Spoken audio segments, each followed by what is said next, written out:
How does a mind break? And in a world saturated with television, surveillance, and staged reality, what form does that madness take? Our story begins in 2003. 26-year-old Andrew Jones is on a train to New York City, and he is radiating anxiety. His palms are slick with sweat. His eyes dart around the carriage, suspiciously scanning the other passengers. Are they watching him? He arrives at Penn Station and pushes his way through the oppressive crowds, emerging into the bustling, overwhelming chaos of the city. Andrew has come to New York for one singular reason: to visit Ground Zero. For 2 years, the event of 9/11 has churned in his mind, but something about it feels wrong, unbelievable. He suspects it was all a hoax, a fabricated event, and he needs to see the proof with his own 2 eyes. Lost and dazed, he staggers through the streets. But on his way to the World Trade Center, he spots the United Nations headquarters, and his mission suddenly changes. He now feels an overwhelming, desperate need to get inside. He bangs on the glass doors, but a security guard refuses him entry. Breathless, Andrew insists. He demands to speak with someone. He demands asylum. The guard, seeing a man in clear distress, comes outside to comfort him. But Andrew doesn't want comfort. He is confused, terrified, and boiling with frustration. He takes a swing at the guard. After a short scuffle, he is arrested and brought to the place where New York's deepest crises unfold: Bellevue Hospital. There, a psychiatrist named Dr. Joel Gold meets the now restrained Andrew. The patient is agitated, uncooperative. Dr. Gold can see he is in the middle of a profound psychotic break. But before he can help, he needs to understand what is truly happening inside his patient's mind. And that's when Andrew Jones finally revealed the truth. His entire life, he explained to the doctor, was a lie. Nefarious television producers had been secretly filming him for years, manipulating his every move, and broadcasting his entire existence to the world as entertainment.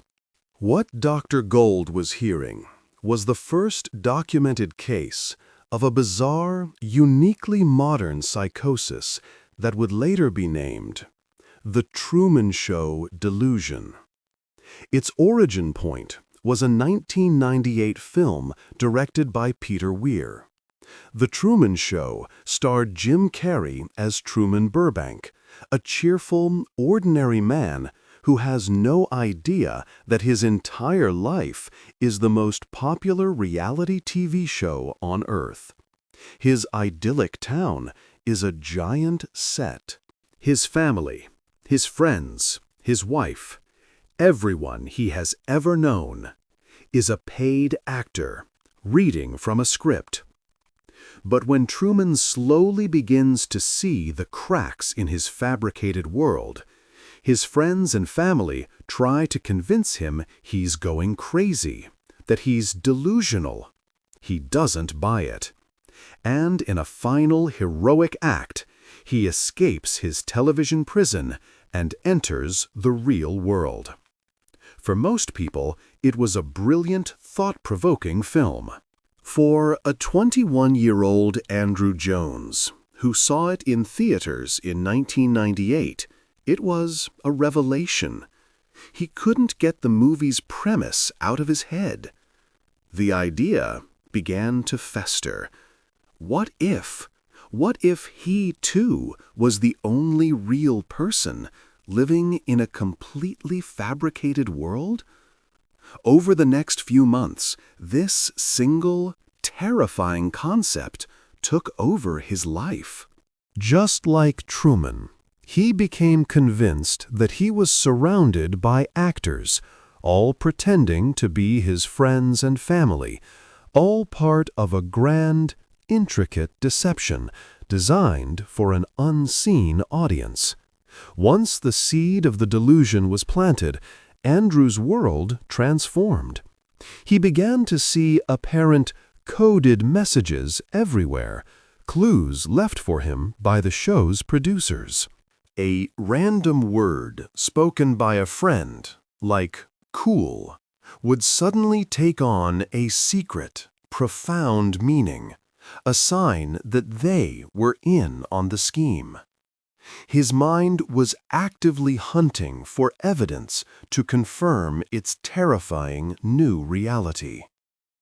In the film, Truman longs to escape to Fiji, an island on the opposite side of the world, believing it's the one place outside the show's control. Inspired by this, Andrew tried to book his own escape, a plane ticket to a foreign country. But the flights were too expensive, so he developed a new, more audacious plan. He would travel to Ground Zero in New York City. In his delusional state, he had become convinced that the 9/11 terrorist attacks were the most elaborate stunt his show's producers had ever pulled, a massive, staged event designed for ratings. He believed that if he could just get there and prove to the world that the tragedy had never really happened, the lie would be exposed, the show would be over, and he would finally be free. This was the desperate logic that led him to New York, to his arrest, and to Dr. Gold's office at Bellevue. There, he revealed the full extent of his paranoia. The producers, he claimed, had even installed microscopic cameras behind his eyes. They weren't just recording his actions, they were recording what he saw. There was no escape. For 5 long years, Andrew had been living inside this invisible prison. Before Dr. Gold could develop a treatment plan, Andrew was transferred to a hospital closer to his home. But the case stuck with him. It was unique. Then, just a few months later, lightning struck twice. Another patient was admitted to Bellevue with identical symptoms. His name was Ben. And, like Andrew, he had traveled to New York City from across the country, drawn by the strange magnetism of his delusion. Like Andrew, his psychosis had begun shortly after he saw The Truman Show. He was convinced he was being followed and recorded by a shadowy global organization. But Ben's case was even more urgent. The constant stress of being watched had become so unbearable that he had considered suicide. However, in his mind, he believed there was one other way out. He'd had hallucinations of the show's producers, who had given him a final, dramatic challenge.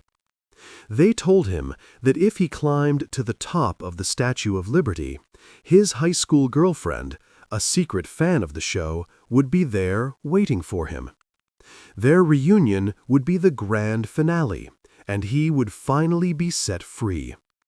The alternative was an ultimatum. If he made it to the top, and she wasn't there, he would jump. Suicide, for Ben, had become the only other way to write himself out of the show. But when he arrived at the Statue of Liberty in 2003, he found it was still closed to the public following 9/11. His grand finale was thwarted. Aimless and defeated, he ended up at a homeless shelter, where his strange, illogical story prompted the staff to bring him to Bellevue and into the care of Dr. Joel Gold. In his office, Ben laid out the chilling specifics of his worldview to Dr. Gold. "I was and am the center of attention for millions and millions of people," he explained. "My family and everyone I knew were and are actors in a script." Dr. Gold began to develop a treatment plan. Ben seemed cooperative at first, but it was a ruse. In his mind, the doctors and nurses were just more actors playing their parts in this new hospital episode of his show. As the weeks went on and his escape plan remained thwarted, his distress grew. He became actively suicidal once again. Ultimately, Dr. Gold had to make a difficult decision. Bellevue couldn't guarantee Ben's safety. He was transferred to a long-term state hospital. But even after Ben was gone, Gold couldn't stop thinking about the two cases.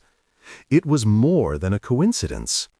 Two different men from two different parts of the country presenting with the exact same, highly specific and previously undocumented delusion. And he had seen them only months apart. It seemed like they were suffering from the same distinct disorder, something no other doctor had ever studied before.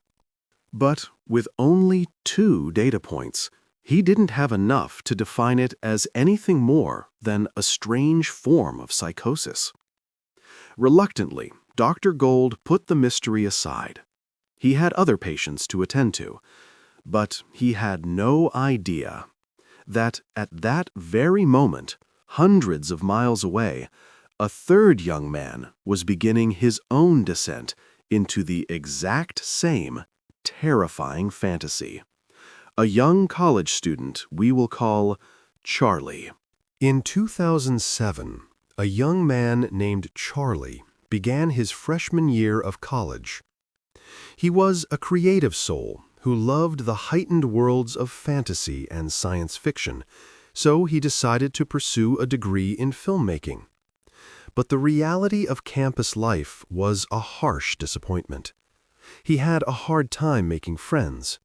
He grew intensely self-conscious, constantly worrying that his acquaintances were judging him for not being more popular. He became a recluse, retreating into the lonely glow of his dorm room. To distract himself from his unhappiness, he spent endless hours surfing the internet and working on his own film projects. He did anything he could to escape his own reality. And he had help. He began abusing Adderall, a powerful amphetamine, to stay awake for days at a time, lost in his work. For someone without ADHD, Adderall can send the brain's dopamine production spiraling out of control. It can create intense anxiety, insomnia, and, in some cases, temporary psychosis, hallucinations, delusions, and erratic, paranoid thoughts. For Charlie, the drug was not an escape. It was fuel for the fire that was about to consume him. The Adderall only amplified Charlie's deep-seated anxiety. So he began to self-medicate with alcohol, trapping himself in a vicious cycle. The drinking would lead to blackouts, and he would wake up with no memory of what he had done, terrified that he might have said or done something deeply embarrassing. This anxiety, in turn, drove him to abuse more drugs and alcohol.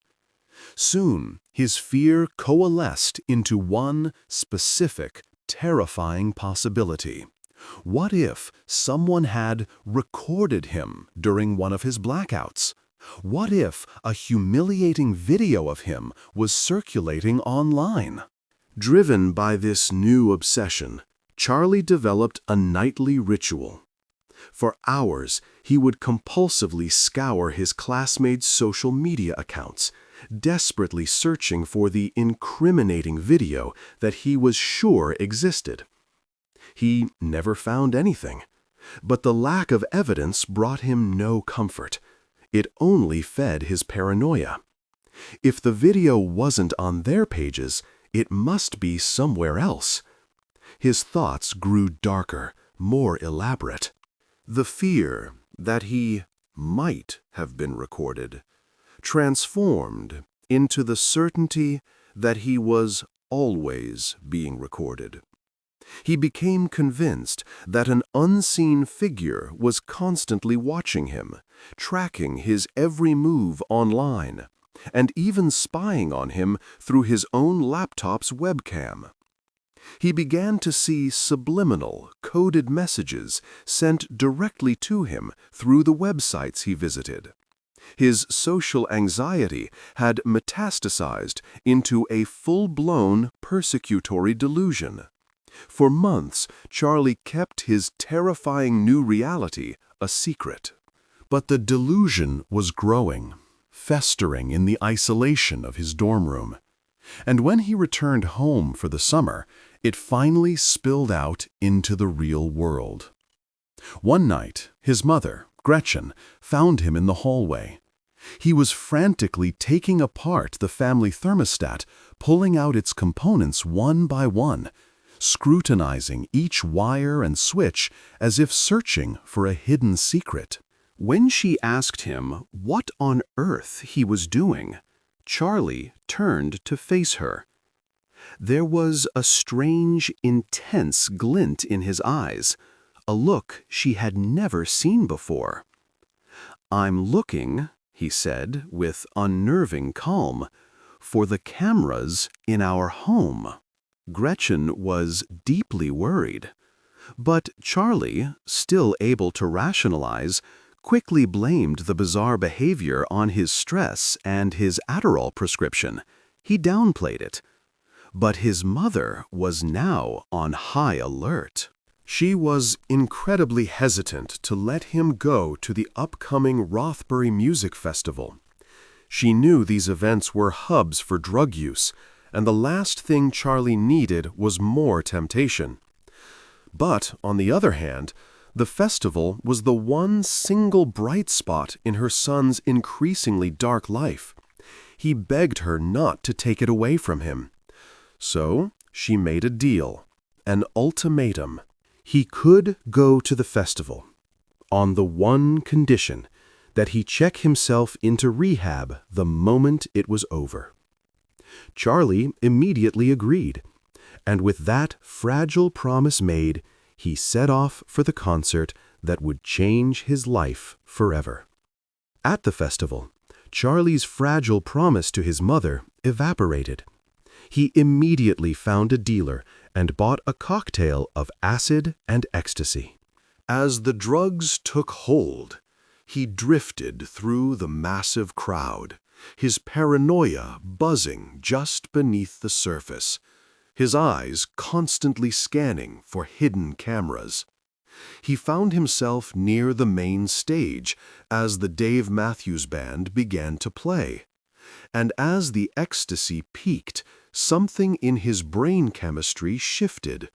The music wasn't just music anymore.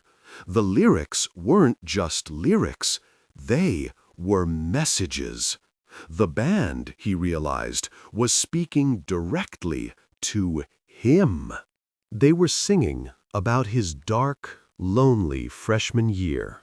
They knew everything he'd been through, and they were sharing his secret story with the entire festival.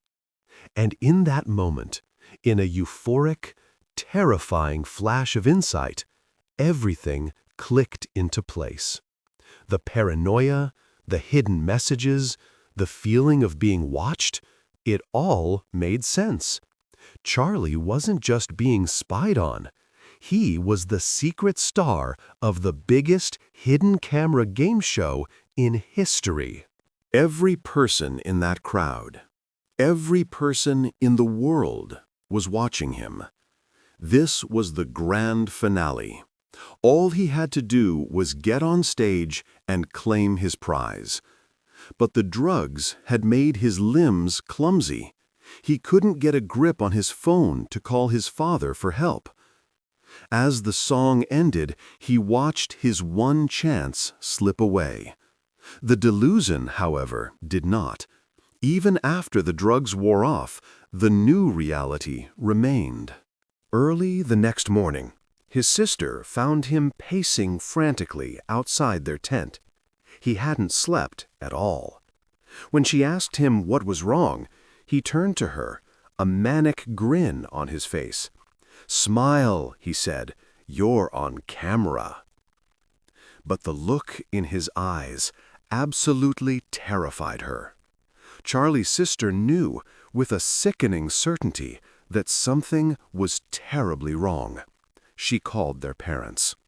The family intervened immediately, forcing Charlie to leave the festival and fly directly to the rehab center in Montana, just as he had promised.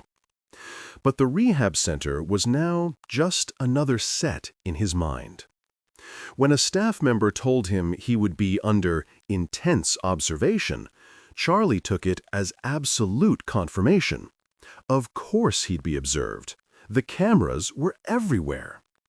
During his stay, he would randomly throw open closet doors, searching for hidden camera crews.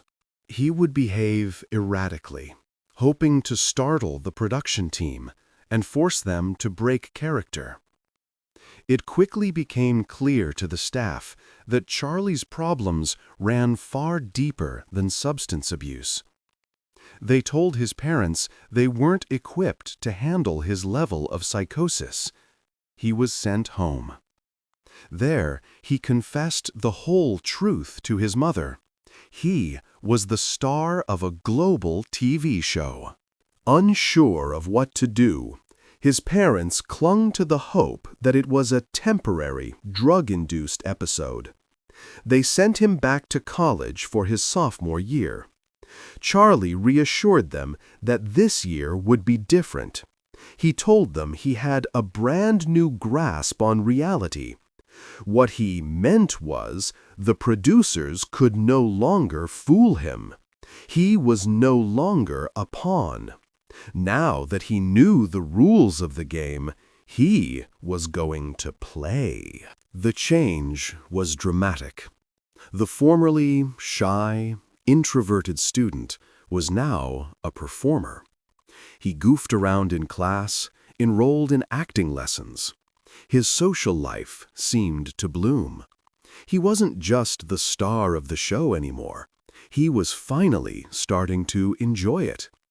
He began to keep a journal, scrawling his thoughts for his millions of adoring fans. But around this time, his delusion evolved, becoming something far more invasive and far more sinister. He began to hear a disembodied voice speaking directly to him, inside his own head. It was, he believed, the voice of the show's producer.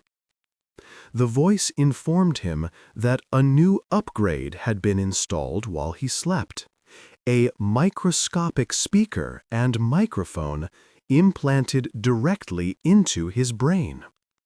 Now, not only his actions, but his very thoughts would be broadcast to the world. His dreams would be televised. The producer explained that this was necessary to enhance the show's entertainment value. Charlie, apparently, had been too boring. To make the show more interesting, the voice began to issue commands.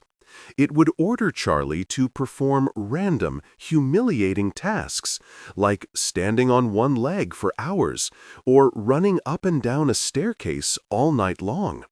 The voice became a relentless critic, berating his appearance, encouraging him to starve himself to lose weight. And Charlie did it all. When he returned home after his sophomore year and told his mother about the voices, she begged him to see a psychiatrist, but Charlie refused.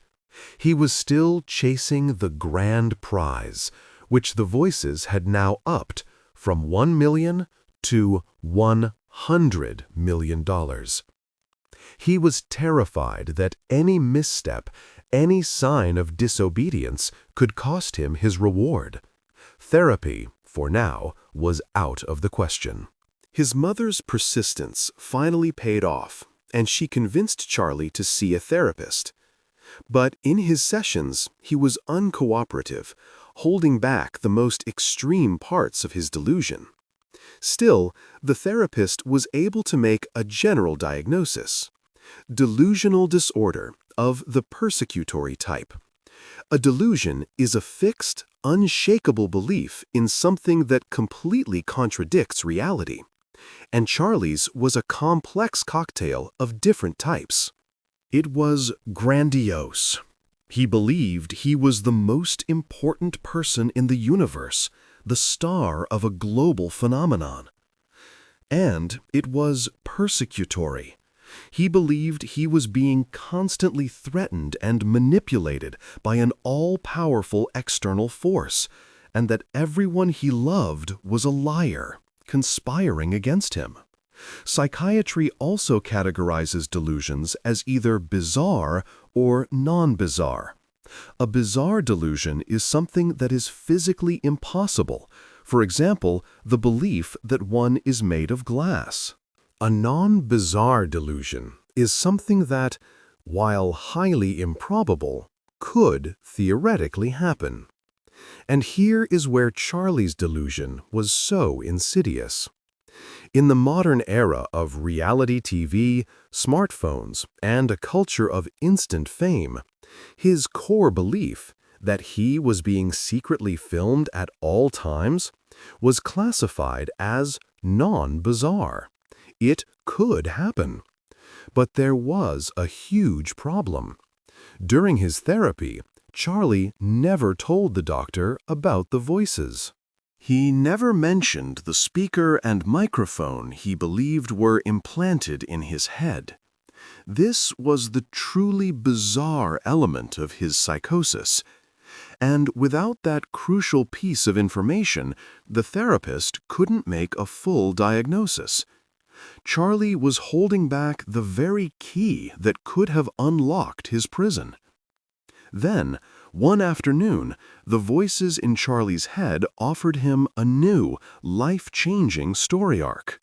To finally win his grand prize, they told him, he had to join the cast of Saturday Night Live. He'd never considered a career in comedy, but the producers were insistent. He just needed to fly to New York, walk into 30 Rockefeller Plaza, and meet with the show's legendary creator, Lorne Michaels.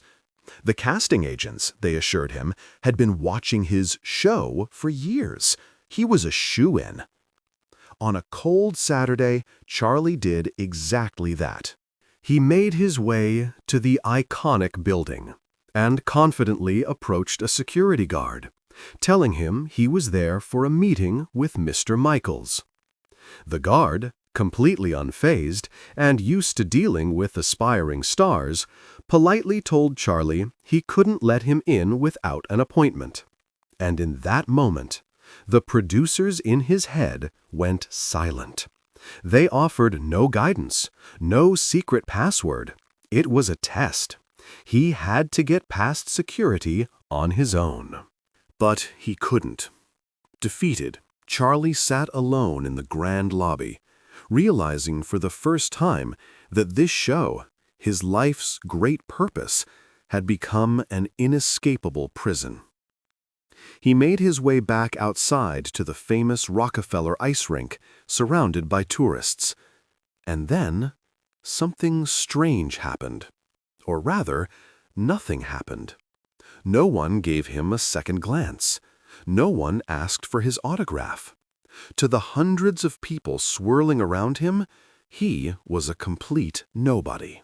And for the first time in years, A crack appeared in the wall of his delusion.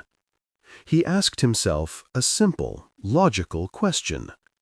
How could his all-powerful producers hire thousands of actors to deceive him for his entire life, yet be completely unable to get him past a single security guard? Despite his fleeting moment of doubt in New York, Charlie's delusion persisted. At the end of his junior year, he decided to drop out of college and move to Los Angeles to be closer to Hollywood. But his parents put their foot down. He could not move in with his father until he saw a psychiatrist. His mother, Gretchen, had just made a heartbreaking discovery. For months, the family's mailbox had been flooded with returned mail. Over 200 envelopes. She opened them. Inside, she found copies of desperate letters Charlie had been sending to dozens of celebrities, begging for their help. He believed that his fellow celebrities would understand his plight and could help him escape his show. One letter read, "I am currently stuck in a mind control loop. My career and life are in ruins." Gretchen was crushed. She had no idea the delusion had become this deep, this desperate. For so long, her son had refused any real help. But then, something shifted. Soon after she found the letters, Charlie came to her and announced that his producers were finally giving him permission to seek treatment. No one knows what caused this sudden change. Perhaps his own deep-seated desire to be free was finally strong enough to reshape the narrative of the voices in his head. Whatever the reason, in June 2010, Charlie finally sat down with a research psychiatrist at UCLA. And for the very first time, he admitted the full truth. He told the doctor about the voices. Armed with that vital piece of information, the doctor could finally begin to treat Charlie not just for a delusion, but for full-blown psychosis. Charlie was finally on the road to recovery. Armed with a diagnosis and medication, he could begin the long, difficult process of separating fantasy from reality. His delusion, while terrifying, had largely been a prison of his own mind, a lonely spectacle for an imaginary audience. But this raises a darker, more disturbing question. What happens when the delusion turns from grandiose to purely persecutory? What happens when the feeling of being watched evolves into the certainty of being hunted? For the answer, we must travel to a quiet suburb in Sydney, Australia. A 42-year-old man named Alex is driving to his sister's house for dinner. He takes the back roads, as he always does. It's the best way to avoid unwanted attention. In his mind, troubling thoughts and voices are buzzing, growing stronger as he gets closer to his family. For years, ever since his mother's death, his behavior had grown erratic. He had become convinced that his own father and sister were the ringleaders of a vast conspiracy to ruin his life. They had him under constant surveillance. There was no privacy, not a single moment to himself. Even here, alone in his car, he knew he was being watched. He arrives at the house. His sister says this dinner is about repairing their relationship, but Alex knows better. It's a trap. He has come to believe that his family can control his thoughts. He has come to believe that they want to kill him. Over dinner, the auditory hallucinations intensify, confirming his worst fears. He looks at his father and sister as they watch him eat. But he doesn't see concern in their eyes. He sees murderous intent. He becomes convinced they are trying to stop his heart with their minds. He decides it is a matter of self-defense. Alex grabs a sharp knife from the dinner table, and he lunges. He stabbed his father and his sister dozens of times. He didn't stop until he was sure they were no longer breathing. And then, the frenzy ended. The voices went quiet. Alex dropped the bloody knife, calmly walked to the kitchen sink, and washed his hands. He then strolled out the front door into the setting sun and sauntered down the quiet suburban street, his shirt painted crimson with his family's blood. He wasn't worried that someone would see him. He wasn't worried that someone would call the police. Because, in his mind, this horrific, brutal double murder was all just part of the show. Alex's case was deeply shocking, in part because it is extremely rare for sufferers of the Truman Show delusion to become violent. But even the intense media frenzy that followed didn't change the public perception of the condition. Most doctors still didn't take it seriously. Except, that is, for two New York researchers, the brothers Joel and Ian Gold, a psychiatrist and a philosopher. They were becoming the world's leading, and perhaps only, experts on this strange new form of madness. In 2014, they published a landmark book, Suspicious Minds: How Culture Shapes Madness. In it, they argued that delusions are not random.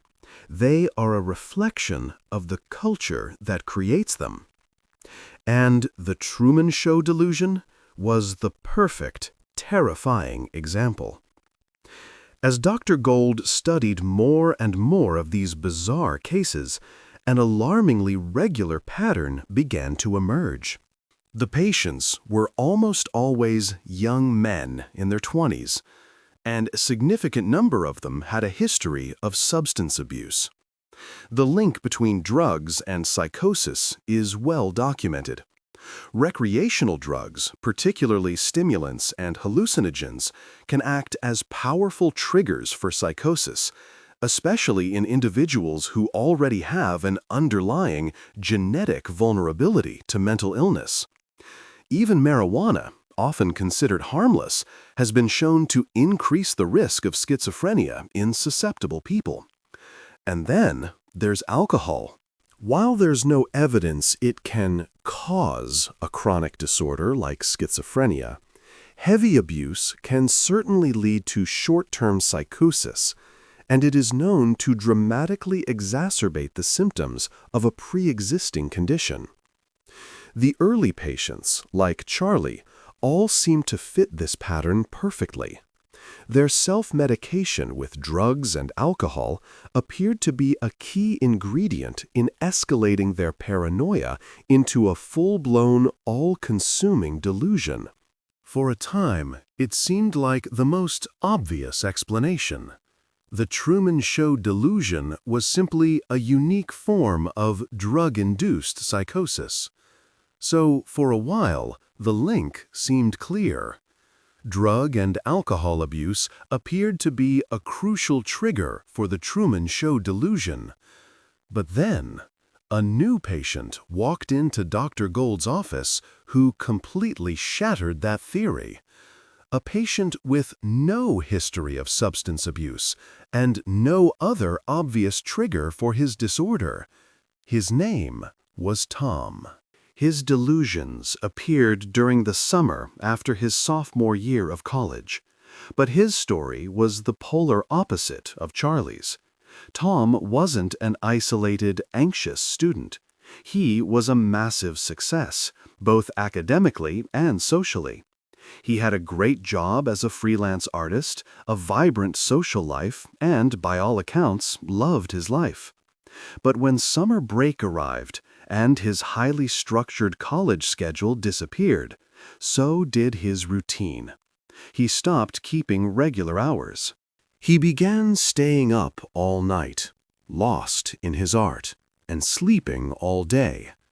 His entire sleep-wake cycle was completely inverted, and this single, dramatic change seems to have been the key that unlocked the door to his psychosis. During a road trip with friends to Colorado, his behavior became increasingly strange. He would constantly grin and chuckle to himself. When his friends asked what was so funny, he would just reply that he'd never been better. One night, he climbed onto the roof of their rental house and stared at the stars for hours.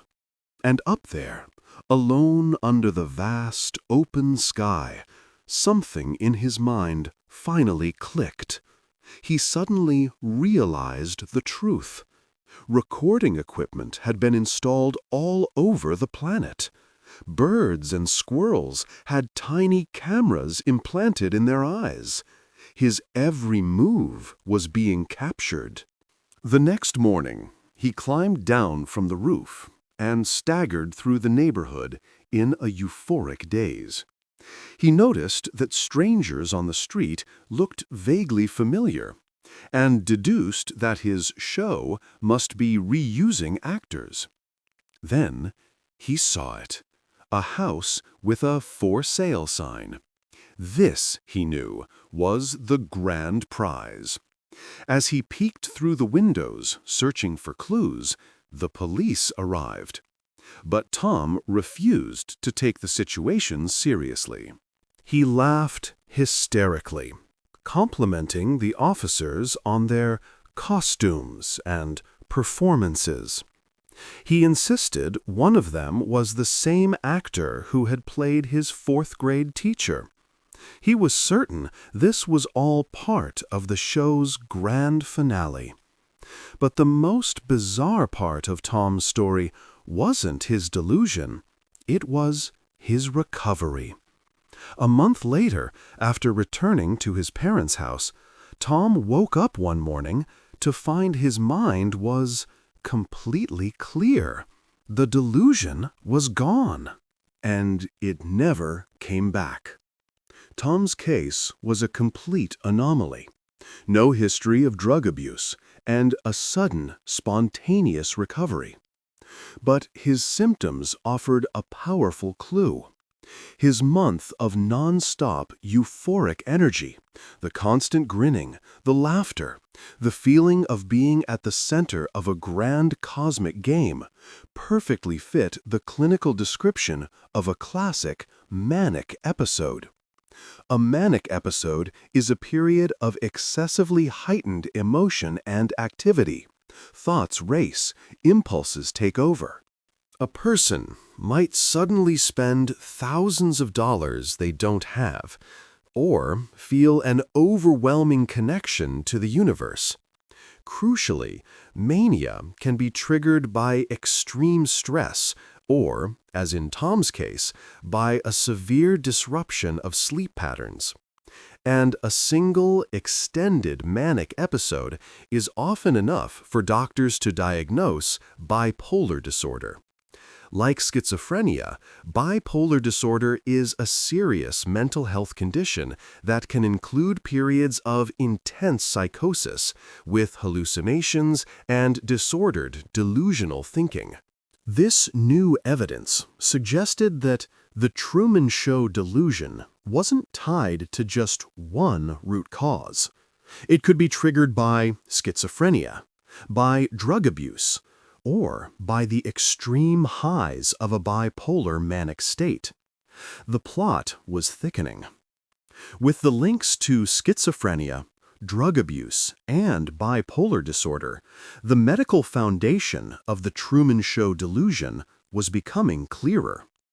The film itself seemed to be the cultural spark, the final ingredient that gave the psychosis its specific, modern shape. Until Dr. Gold found a patient who defied all logic, an outlier who broke the timeline. A patient named Kyle also suffered from bipolar disorder and the classic Truman Show delusion. But there was one impossible detail in his case file. He first experienced the delusion in 1989, 9 full years before The Truman Show was even released. An accomplished sailor who distrusted technology, Kyle would escape to the open sea. But even in the remotest parts of the ocean, he believed he was under constant observation, receiving hidden messages from his producers. His delusion would wax and wane with the manic and depressive cycles of his bipolar disorder. When the film finally debuted in 1998, it didn't cause his delusion. For Kyle, it was the ultimate validation. It was proof that his secret, terrifying reality was, in fact, real. This case was a bombshell. It suggested that The Truman Show wasn't the origin of the delusion at all. It was merely the most famous expression of a cultural anxiety that was already brewing, a fear of being watched that was beginning to seep into the collective subconscious, just waiting for a name. And the culture was catching up to the delusion. As reality TV exploded in the new millennium, so did the reality of mass surveillance. In 2013, the world learned that the National Security Agency was secretly collecting the phone data of millions of its own citizens. Study after study has confirmed that the vast majority of people know that private companies are tracking their every click online and even their offline behavior. The fear of being watched, surveilled, and exposed was no longer a paranoid fantasy. It was a documented, technological fact. And this, the Gold brothers argue, is the fertile soil in which the Truman Show delusion grows.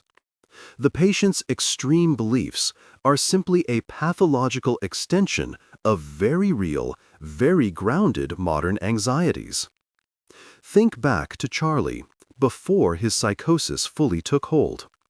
He was terrified that online companies were collecting his web data, and he was right. He was worried that his most embarrassing moments could be broadcast for the world to see and mock. In the age of viral videos, that fear is completely rational. His root anxieties were not delusional, they were valid. So what is the trigger? What is the mechanism that transforms a rational, modern fear into a full-blown, irrational delusion? According to the Gold brothers, the key lies in the battle between two fundamental systems in the human brain. The first is the suspicion system. This is our ancient, hardwired survival instinct. It's the alarm bell that rings when you hear fast footsteps behind you in the dark. Your heart races, your breathing gets shallow. It's the fight or flight response, designed to protect us from physical threats. But in the 21st century, our greatest fears are no longer about saber-toothed tigers. They are about social humiliation and violations of our privacy. Our ancient suspicion system has evolved to react to these modern social dangers. And in patients with TSD, this system goes into overdrive, creating an entire narrative to cope with the overwhelming fear. In a healthy brain, however, there is a second system that acts as a check and balance, the reflective system. This is your brain's voice of reason. It's the part of your mind that allows you to rein in illogical thoughts. For example, you get a mild headache, and for a split second, you panic, wondering if it's a brain tumor.